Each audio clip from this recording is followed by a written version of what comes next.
Selamat pagi, Bapak Ibu, saudara-saudariku yang terkasih dalam Tuhan Yesus Kristus. Sebelum kita mendengar firman Tuhan, kita berdoa. Terima kasih Tuhan untuk pagi yang indah ini. Kami merasakan sentuhan Tuhan yang memberikan pengharapan baru. Biarlah firman yang akan kami dengar menjadi kekuatan kami untuk melaksanakan kegiatan hari ini. Berfirmanlah Tuhan, hati kami siap untuk mendengarkannya. Amin. Bapak Ibu yang terkasih dalam Tuhan Yesus Kristus, biarlah di pagi ini kita dikuatkan oleh firman Tuhan yang tertulis dalam Ratapan pasal 3 ayat 27. Adalah baik bagi seorang pria memikul kuk pada masa mudanya. Demikian firman Tuhan. Bapak Ibu yang terkasih dalam Tuhan Yesus Kristus, kuk biasanya dipakai sebagai beban. Beban yang dikenakan sebagai bagian dari perjalanan yang di dalamnya biasanya ada perlengkapan, ada juga peralatan, atau bagi sebagian orang adalah makanan. Namun kuk yang dikatakan dalam firman Tuhan adalah beban yang didapatkan oleh seseorang karena hidup dalam rancangan Tuhan. Tuhan memiliki rancangan terbaik bagi manusia. Rancangan itu adalah rancangan damai sejahtera, bukan rancangan kecelakaan. Karena itu kuk yang diberikan Tuhan kepada kita secara khusus di masa muda adalah kuk yang mampu kita topang, yang mampu kita angkat, dan mengajarkan kita ada waktu untuk mengangkat itu. Masa muda adalah masa di mana energitas, di mana fisik, dan di mana kekuatan berpikir masih mempunyai tempat di masa mudanya. Apa yang kita lakukan di masa muda? Walau terasa berat, tapi sesungguhnya berguna bukan untuk nantinya. Inilah yang dikatakan oleh firman Tuhan. Adalah baik bagi seorang pria memikul kuk pada masa mudanya. Kuk berbicara sekali lagi tentang beban yang diberikan Tuhan. Dan kuk dari Tuhan sebenarnya enak dan bebannya ringan. Pada sisi lain, kuk dalam kekristenan dapat dimaknai sebagai ketertundukan kepada Allah. Hal ini cukup relevan bila dihubungkan dengan di mana seorang di waktu mudanya, suatu masa yang penuh dengan risiko dan pemberontakan. Artinya masa muda adalah sebuah masa yang berpeluang untuk tidak tunduk kepada Allah karena berbagai godaan. Namun kata baik ternyata menjadi perbandingan yang semestinya dimaknai bahwa Tuhan memiliki maksud dan rancangan terbaik bagi umatnya. Dengan demikian, apabila kita memikul kuk dari Tuhan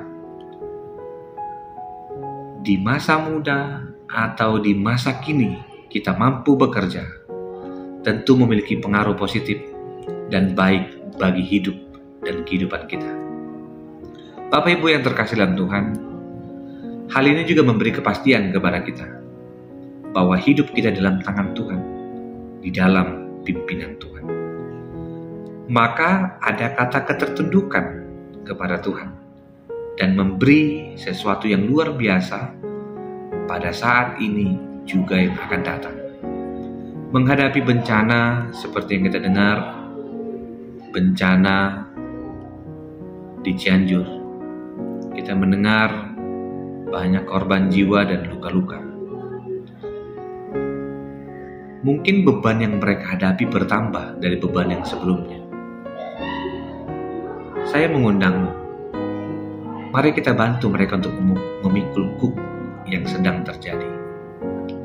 Dengan sama-sama memikul, berarti kita memberi tempat kepada Tuhan untuk kita dipakai oleh Tuhan. Pertama-tama kita harus pastikan bahwa kuk yang dari Tuhan adalah kuk yang mengajarkan kita sebenarnya bahwa kita mampu untuk memikul itu. Di mana Tuhan memberi kesempatan kepada kita untuk menjadi bagian dari orang-orang yang peduli dan percaya. Ketika seseorang melakukan kejahatan dan tertangkap, dan dia mendapatkan kuk baru, dia dipukul, dipenjarakan, itu bukan kuk dari Tuhan. Ketika seorang melakukan kesalahan, mungkin karena perkataan, karena perbuatan, kuk itu juga bukan dari Tuhan. Tapi kuk dari Tuhan adalah melakukan kebenaran, di mana justru bukan kebaikan yang kamu terima setelah melakukan apa yang Tuhan inginkan, dengan melayani Dia, berbuat jujur, berbuat yang terbaik. Disitulah kuk yang dari Tuhan. Bagian kedua, ketika Tuhan memberi kuk kepada kita, sebaiknya kita tidak duduk dan berdiam diri. Artinya Tuhan mengizinkan memikul kuk karena ada urusan Tuhan bersamaan dengan kita. Kita tidak boleh menyalahkan orang lain. Kita tidak boleh mengkambing hitamkan orang lain supaya kuk yang kita terima bisa dilepaskan. Justru semakin banyak waktu dengan Tuhan yang kita terima, yang kita dapatkan selagi memikul kuk, seharusnya kita mencari tahu apa kehendak Tuhan. Disinilah posisi komunikasi dengan Tuhan, di mana doa memberi tempat kepada setiap orang untuk berbicara kepada Tuhan.